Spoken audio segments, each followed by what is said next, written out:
Hello மக்களே, welcome to MTV. இன்றைக்கி நம்ம என்ன பார்க்க போகிறோம்னா சூப்பரான ஒரு ஸ்நாக்ஸ் ரெசிபி தான் பார்க்க போகிறோம். உருளைக்கிழங்கும் எக்கும் வச்சு எப்படி செய்கிறதுன்னு பார்க்கலாம் வாங்க. இது பண்ணுறதுக்கு ஒரு உருளைக்கிழங்க தோல் எடுத்துட்டு நைஸாக துருவி எடுத்துக்கோங்க. இந்த லெவலுக்கு நைஸாக துருவி இருக்கணும்.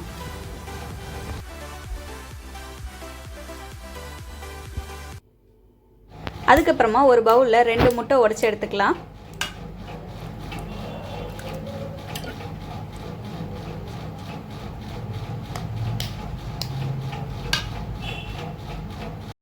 இந்த ரெசிபி செய்கிறதுக்கு வெறும் 5 நிமிஷம் போதும், டக்குன்னு செஞ்சிடலாம்.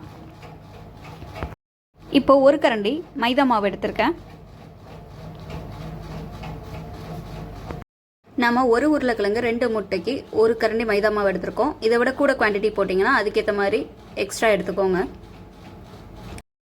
அதுக்கப்புறமா உப்பு சேர்த்துட்டு கட்டிகள் படாத லெவலுக்கு கிளறி எடுத்துக்கோங்க.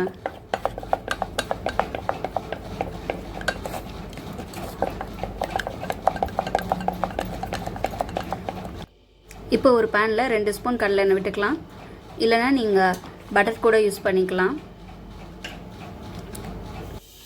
இப்போ நம்ம திருவி வச்சுருந்த உருளைக்கிழங்க இதில் சேர்த்து லைட்டாக வதக்கி எடுத்துக்கலாம். இந்த ஸ்டெப் பண்ணாமல் பண்ணிங்கன்னா உருளைக்கிழங்கு நல்லா வெந்திருக்காது லாஸ்ட்டாக முட்டையோடு சேரும்போது. அதனால இது கட்டாயமாக அந்த ஸ்டெப்பு பண்ணிடுங்க. உருளைக்கிழங்கோட ஈரப்பதம் போகிற லெவலுக்கு இதை வதக்கி எடுத்துக்கலாம். இப்போ இது 2 நிமிஷம் வதக்கிட்டு இருக்கோம்.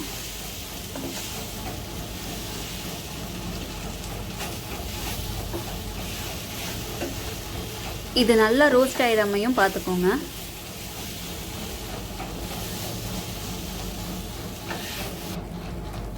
இப்போ ஆல்ரெடி நம்ம கலந்து வச்சிருக்க முட்டை கலவையில் இதை சேர்த்துக்கலாம்.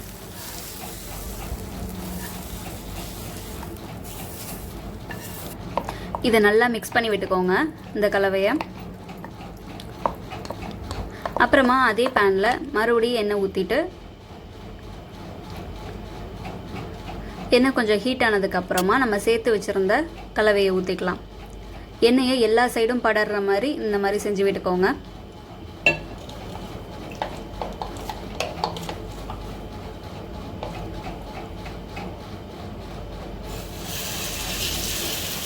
இப்போ நம்ம சேர்த்த கலவையை ஃபுல்லாக இதில் ட்ரான்ஸ்ஃபர் பண்ணிக்கலாம்.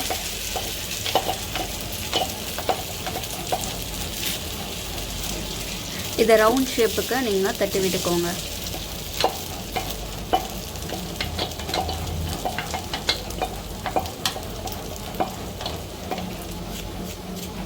இப்போ இதில் நான் ஒரிகானோ போடுறேன். ஒரிகானோ இல்லைன்னா பெப்பர் பவுடர் கூட நீங்கள் யூஸ் பண்ணிக்கலாம்.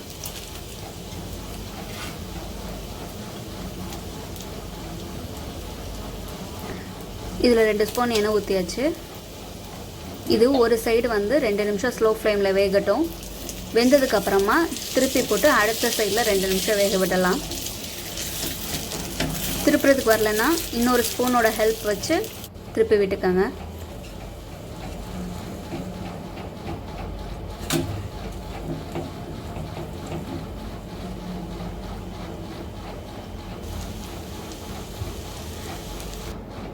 இப்போ இந்த சைடு 2 நிமிஷம் வெந்துருச்சு. இப்போ எடுத்தாச்சு.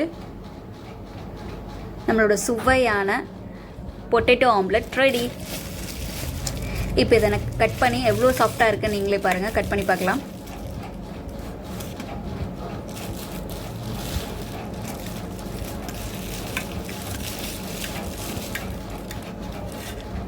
இது எங்கேயாவது வெளியில் போயிட்டு வந்தீங்கன்னா டக்குன்னு செஞ்சு கொடுக்குறதுக்கு பிரேக்ஃபாஸ்ட்டோ டின்னரோ ரொம்ப ஈஸியான ரெசிபி,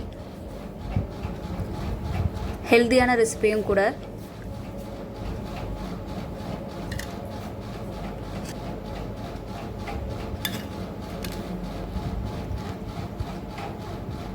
பாருங்கள் எவ்வளோ சாஃப்டாக வெந்திருக்கு அப்படின்னு. இதில் நம்ம சாஸ் போட்டு சாப்பிட்டா இன்னும் டேஸ்டியாக இருக்கும். ஓகே, இந்த ரெசிபி பிடிச்சிருக்குல்ல? அப்போ நம்ம சேனலை சப்ஸ்கிரைப் பண்ணிட்டு கீழே இருக்க பெல் ஐக்கானை கிளிக் பண்ணிக்கோங்க. அப்போ தான் நம்ம போகிற வீடியோஸ்லாம் டான் வரும். இந்த ரெசிபி எப்படி இருந்ததுன்னு மறக்காமல் கீழே கமெண்ட் பண்ணுங்கள். டாடா.